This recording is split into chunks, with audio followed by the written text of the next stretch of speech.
నమస్తే మేడం. అమరావతి రాజధానిని వేశ్యల రాజధాని అని, అక్కడ ఉన్నటువంటి మహిళల్ని వేశ్యలు అన్నందుకు మీరు పెట్టినటువంటి కేసులో ఏటూగా ఉన్నటువంటి కొమ్మినేని శ్రీనివాస్ని అరెస్ట్ చేసి ఈరోజైతే కోర్టులో ప్రొడ్యూస్ చేశారు. మరి ఈరోజు కోర్టులో బెయిల్ కోసం అలానే అతన్ని రిమాండ్ పంపించడం కోసం వాదనలు జరుగుతున్నటువంటి టైంలో మీరైతే కోర్టులోనే ఉన్నారు.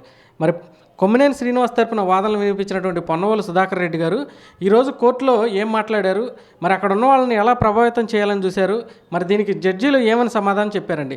ఓవరాల్గా చూసుకున్నట్లయితే అసలు ఈ కేసు మీరు ఎందుకు పెట్టారు, ఈ కేసులో నెక్స్ట్ ఎవరు అరెస్ట్ అవబోతున్నారని మీరు అనుకుంటున్నారు? పొన్నవోలు సుధాకర్ ఒక అబద్ధాలను ఒక స్క్రిప్ట్గా రాసుకొని మైండ్ నిండా పెట్టుకొని ఆ అబద్ధాలతో జడ్జి గారిని అంటే న్యాయమూర్తిని కన్విన్స్ చేయడానికి చాలా ట్రై చేశారు.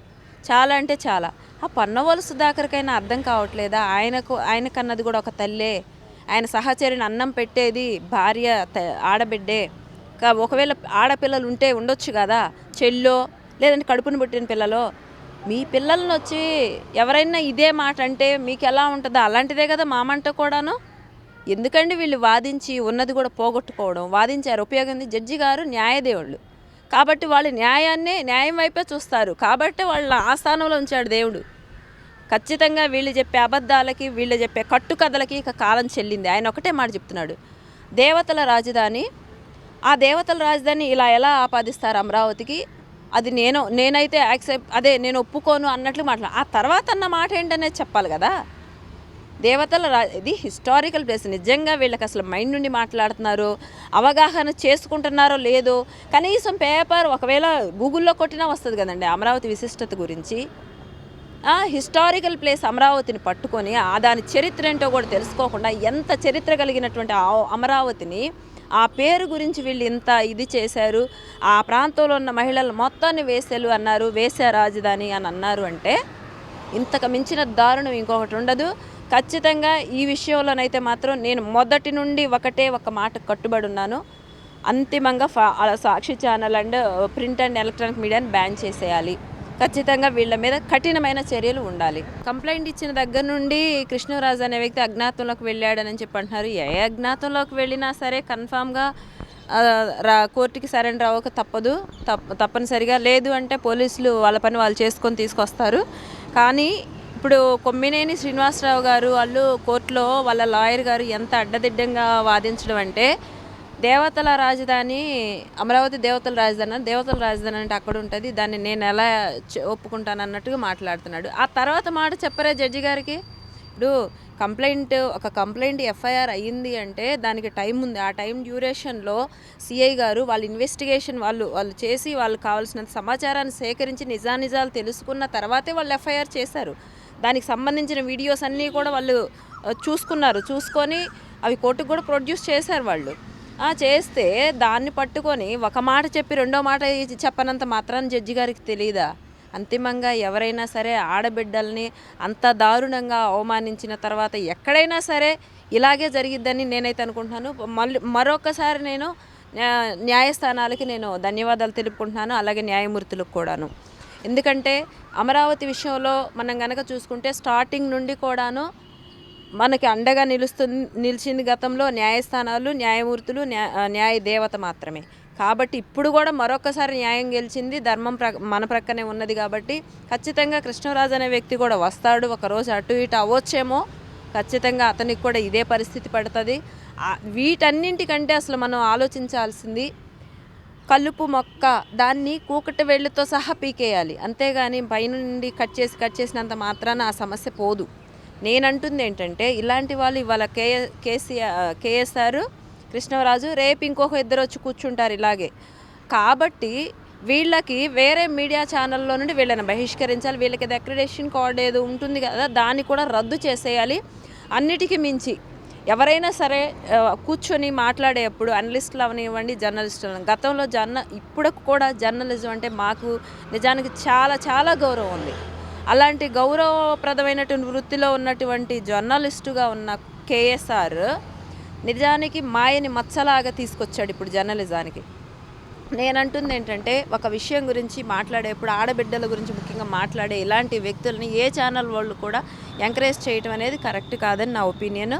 అలాగే ఇది ఇప్పుడు జరిగిన ఈ ఇన్సిడెంట్ వెనకాల ఖచ్చితంగా జగన్మోహన్ రెడ్డి అండ్ భారతీరెడ్డి ఉన్నారు అని నేను స్టార్టింగ్ నుండి ఆరోపిస్తున్నాను. అది ఆరోపణ కాదు, నిజం అని చెప్పి వాళ్ళే ప్రూవ్ చేశారు. ఎలాగూ అంటే జగన్మోహన్ రెడ్డి వచ్చేసి ఒక ట్వీట్ పెట్టారు. అది కరోనా లాంటి క్రైసిస్ టైంలో కూడాను రాష్ట్ర ప్రజల కోసం ఒక చిన్న ట్వీట్ కూడా పెట్టినటువంటి వ్యక్తి ఈ కేఎస్ఆర్ కోసం అని చెప్పి 70 సంవత్సరాల వృద్ధుడు ఇతన్ని అనలేదు, అనకపోయినా అరెస్ట్ చేసి అంటే అతని వ్యాఖ్యలని ఇతన్ని సమర్థిస్తున్నారు. వీళ్ళు చేసింది కరెక్టే అని ఈయన భావిస్తున్నారు. అంటే ఏంటి, ఈయన ఒప్పుకుంటున్నారనే కదా అర్థం. ఈయన ఆధ్వర్యంలోనే జరిగినట్లుగా భావించాలి కదా. సెకండ్ వన్, భారతీరెడ్డి ఆడబిడ్డలు ఇంతగా అల్లాడిపోతున్నారే, నువ్వు ఒక ఆడబిడ్డవే, వేసి అనంటే అది ఎంత వరస్ట్ నీచమైనటువంటి మాట. అలాంటి సమయంలో కూడా నువ్వు నీ ఛానల్లో, నువ్వు అధిపతిగా ఉన్న ఛానల్లో ఇలా వచ్చినప్పుడు స్పందించలేదు అంటే మీ హస్తం కూడా ఉంది కదా. దానికి మేము అన్నాం కదా, మీ హస్తం లేకపోతే స్పందించం, కానీ స్పందించలా. పైగా ఈ కేఎస్ఆర్ కోర్టులోనికి వెళ్తా భారతీ అమ్మకు నన్ను క్షమించండి అమ్మా అని చెప్పాడు. అంటే ఏంటి, ఈయన చేసి ఆమె ఇచ్చిన దాని ప్రకారం పాప స్క్రిప్ట్ ఇంకా నేను పూర్తిగా నడిపించలేకపోయాను, సగమే చేయగలిగాననే, మీకు తగిన న్యాయం చేయలేకపోయాననే. ఎక్కడన్నా అమ్మ రైతులు మహిళలు నన్ను క్షమించండి అనాల్సింది వదిలిపెట్టి భారతమ్మ నన్ను క్షమించండి అని చెప్పి వెళ్తున్నాడు. మూడో పాయింట్, ఈ సజ్జల రామకృష్ణారెడ్డి ఆయన ఇంటి మనిషో సలహాదారో ఏదో అంటారు కదా, ఆయన వచ్చేసి ప్రెస్ ముందు కూర్చొని ఆయన మళ్ళీ అదే సాక్షి ఛానల్లో ఏం చెప్తున్నాడండి, ప్రెస్ మీట్ పెట్టి సంకర తెగకు చెందిన వాళ్ళ, సంకర జాతి అంటే తెలుగు జాతి అని చెప్పుకుంటాం మనం, అంటే తెలుగు జాతిని సంకర జాతితో పోల్చాడు. ఎంత జుగుప్సాకరంగా వీళ్ళు మాట్లాడుతున్నారంటే వీళ్ళ మాటలకి హద్దు అదుపు లేకుండా పోయింది.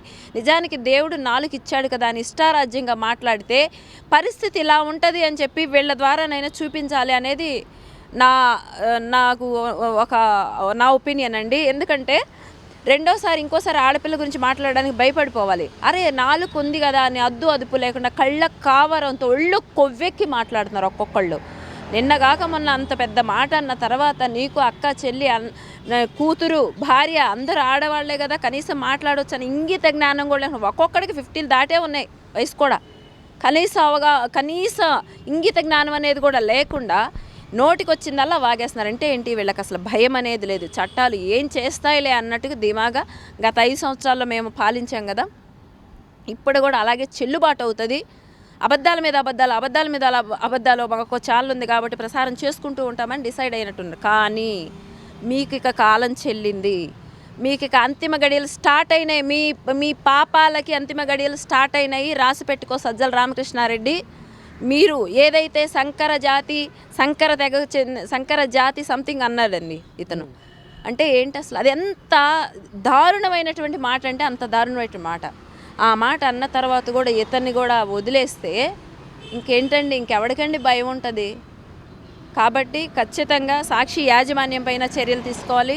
అదే సాక్షి ఛానల్లో మళ్ళీ ఇదే వాగారు కాబట్టి సాక్షి ప్రింట్ అండ్ ఎలక్ట్రానిక్ మీడియాని బ్యాన్ చేయాలి. అది బ్యాన్ చేసిన రోజు నేను ఇచ్చిన కంప్లైంట్కి కానీ మా దళిత మహిళలకు కానివ్వండి, మా మహిళా లోకానికి నిజంగా న్యాయం జరిగినట్లుగా నేను భావిస్తాను. సో మేడం, మరి ఈరోజే మహిళలకు రక్షణ లేదని చెప్పేసి ఎట్ ఏ టైం మీకు ఆపోజిట్గా వాళ్ళు కూడా ధర్నాలు చేస్తున్నారని తెలిసింది. నిజంగా మహిళలకు రక్షణ లేదు ఈ ప్రభుత్వంలో? ఎవరికి అదే వీళ్ళ వలన మాకు రక్షణ లేకుండా పోయింది. ఎవరు, ఈ వైఎస్ఆర్సీపీ మహిళలు చేశారా? అంటే ఫస్ట్ వాళ్ళ వైఎస్ఆర్సీపీలో ఉన్న వాళ్ళ వలన ఈ రాష్ట్రంలో మహిళలకు రక్షణ లేకుండా పోయిందనేది ప్రూవెన్.